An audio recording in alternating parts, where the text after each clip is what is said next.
निर्धारित करना कि हम कार्तिक के जो 7 नियम है, कार्तिक के महीने के जो 7 नियम बताए गए हैं, कम से कम हम 7 नियम में से एक नियम ऐसा पकड़े जिससे हमारा जीवन सार्थक हो।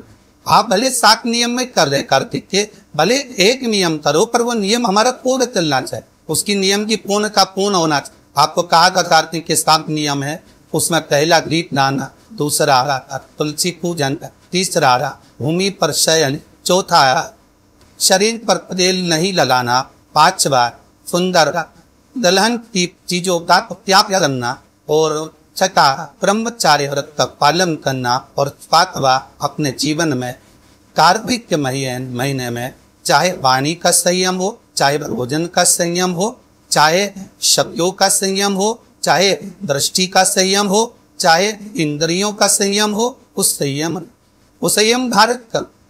अब हमें भी याद करना है कि 7 नियम जो कार्तिक के महीने के होते हैं, कार्तिक मास में जो 7 नियम बताए गए होते हैं, इन 7 नियम में से कोई एक नियम हमारी जिंदगी में उतार ले, कोई एक नियम हमारे जीवन में उतार ले, जिस नियम के बल पर हमें परमात्मा का साक्षीकरण हो जाए। कोई एक नियम, अगर आप दीपदान कर रहे हो कार्तिक के महीने में, प्रतिदिन आपने 1 महीने तक दीपदान करा, तो ये भी आपका एक नियम है। 1 महीने तक आपने जल चढ़ाया, फिर आपका नियम। पर दिया लगाने का नियम है कि पितरों को, अगर आप दिया लगा रही हो मटके के पास, परिंदे के पास, या अमावस्या के दिन पितरों के लिए दीप लगा रही हो, तो बोल बत्ती अगर लगाओगी तो कार्य कभी सफल नहीं होगा, धन आएगा जाएगा। इसलिए पितरों के लिए अगर दिया लगाना है, पूर्वजों के लिए दिया लगाना है, पितरों के लिए अगर दीप लगाना है, तो लंबी बत्ती लगाए। लंबी बत्ती का प्रमाण हमारे साथ बोल बत्ती।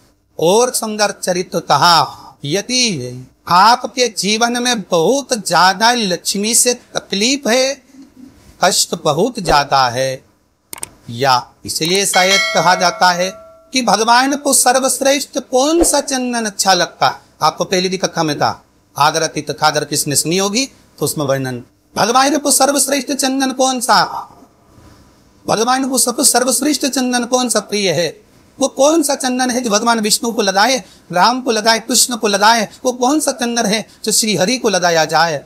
तो जीते जी भगवान विष्णु एक बार गले लगाते हैं, उसको कहते हैं हरि चंदन। कौन सा चंदन है? हरि चंदन। हरि चंदन बाजार में नहीं मिलेगा, हरि चंदन आपको बनाना पड़ेगा। कैसे बनाना है? तुलसी जब सूख जाए उसकी जड़ को निकाल लिया जाए, वो जड़ को पानी में धो लिया जाए, धोने के बाद उसको सिलबट्टे पर, पत्थर पर घिसा जाए, और घिसकर उसमें थोड़ा सा कुंको रोली डालकर तैयार कर जो भगवान विष्णु के मस्तक पर, कृष्ण राम के मस्तक पर लगा देते हैं, और उसकी एक बिंदी अपने हृदय पे लगा लेते हैं। जीते जी भगवान एक बार उसको गले लगाते। हरि चंदन, जैसे शिव महापुराण में रुद्र चंदन का भाव है, शिव महापुराण में रुद्र चंदन का प्रमाण दिया जाता है। अगर आपने लिंग पुराण पढ़ी हो तो उसका 5वां स्कंद अवश्य पढ़िएगा मारा, और शिव महापुराण अगर पढ़ रहे हो तो उसका कुमार खंड पढ़िए, जिसमें रुद्र चंदन का प्रमाण है। रुद्र चंदन कैसा? रुद्र चंदन का प्रमाण कैसा? तो महाराज कहा, चंदन घिसकर, पीला चंदन घिसकर उस चंदन को 3 मुखी रुद्राक्ष पर लपेट किया जाता। 3 मुखी रुद्राक्ष पर चंदन को लपेटा जाए, उसके बाद उसको ऐसा बोल करोगे तो एकदम चिकना हो जाए, एकदम, ठीक है, एकदम चिकना। और उस चंदन को आप शिवरात्रि के दिन, और कोई से महीने की शिवरात्रि, किसी भी महीने की हो, सब फलदायी होती। आलना पंचांग में देखेंगे तो शिवरात्रि लिखी हुई आती है, हर महीने शिवरात्रि पड़ती है। किसी भी महीने की शिवरात्रि पर रुद्र चंदन अर्थात जो चंदन का आपने 3 मुखी रुद्राक्ष में लेपन करा है, उसका गोला बनाया है, वो चंदन अच्छा मोटा मोटा कर लेना, अच्छा बढ़िया है, ऐसा ही थोड़ा बहुत ही लगाओ, पूरा रुद्राक्ष दिखना नहीं चाहिए। पूरा लपेट कर उसको शंकर के शिवलिंग पर ले जाकर रख दीजिए, और फिर धीरे धीरे शंकर भगवान का जलाभिषेक करना प्रारंभ कर दीजिए। वो चंदन पूरा धीरे धीरे शंकर के शिवलिंग पर डलना चाहिए। शंकर के मूल मंत्र श्री शिवाय नमस्तुभ्यं का जाप करिए, ये कहलाता है रुद्र चंदन। इस चंदन के अभिषेक से महाराज जो काम नहीं होता आप कर कर उस कार्य को प्राप्त कर सक, सिद्ध कर सक। हरि चंदन रुद्र चंदन ये वो चंदन है जो जीवन का सुख प्रदान करने वाला। हर तत्व दे तो महाराज शिव महापुराण कथा पे भगवान भूत भावन भूतेश्वर शंकर के 19 अवतार में से आज भगवान शंकर का जो अभिषेक सत्याव्रत करता था, धर्मपत्नी कर दी थी।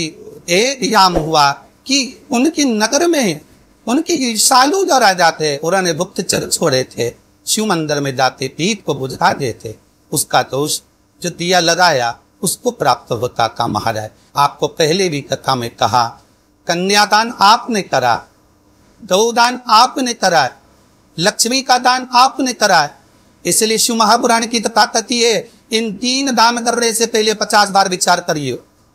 कन्यादान करने से पहले 50 बार विचार करना। क्या अच्छे लड़के तो दी है, लड़का अच्छा होना चाहिए, परिवार अच्छा होना चाहिए। बेटी अगर रोए की बेटी को दुख होगा तो कन्यादान करने वाले को रोना पड़े ना। सुंदर लिखा है कार्तिक के महीने में जो तुलसी की डंडी को घी में भिगोकर अपनी कामना कर भगवान के सामने दिए में रखकर जला देता है, दिए की तरह उससे मारती उतार देता है, करने हैं उसका जन्म दूसरी बार पृथ्वी पर नहीं होता, वो भगवान के गोलोक धाम में जिंदगी भर के लिए विराजमान हो जाता है।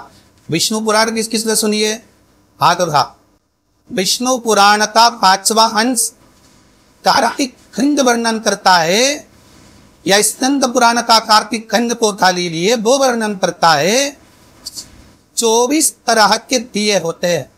कितने तरह के? 24 तरह के दीप होते हैं। उस दीप में सर्वाधिक श्रेष्ठ दीप होता है तुलसी दल। बत्तियों का भी क्रम है, एक लंबी बत्ती होती है, एक गोल बत्ती होती है। होती कि नहीं होती? लंबी और बत्ती एक गोल होती है, एक लंबी हो। गोल बत्ती और लंबी बत्ती में अंतर होता है, बहुत जमीन आसमान का अंतर है, बहुत ध्यान देना इसका।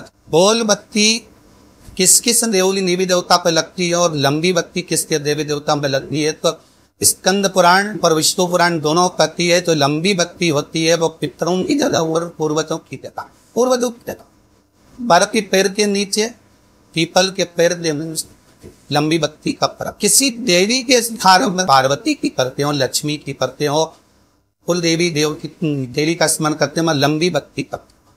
और जो गोल बत्ती होती है वो गोल बत्ती है प्रमाण किसी हनुमान मंदिर, राम मंदिर, शिव मंदिर, जितने देवताओं के मंदिर वहां पर गोल बत्ती का। लंबी बत्ती देवी के स्थान पर इसलिए जलाई जाती है क्योंकि देवी वंश की और लक्ष्मी की वृद्धि करती है, तो लक्ष्मी और वंश बड़ा होना चाहिए लंबा। और देवता के सामने गोल बत्ती इसलिए लगाई जाती है कि हमारा मन, ये चित्त, ये वृत्ति आपके चरणों में टिकी रहे और एक दिन हम भी वैकुंठ का वास करें, इसलिए गोल बत्ती लगी। एक शास्त्र बत्ती हो करे दर्शन करी, यहाँ पे माताएं बैठ बैठ के बनाती रहती 100 बत्ती, 108 बत्ती, 108 बत्ती बनाकर भगवान के सामने, उसका क्या प्रमाण है? कौन से पुराण में लिखा है कि 108 और सहस्त्रावली बत्ती लगाई है?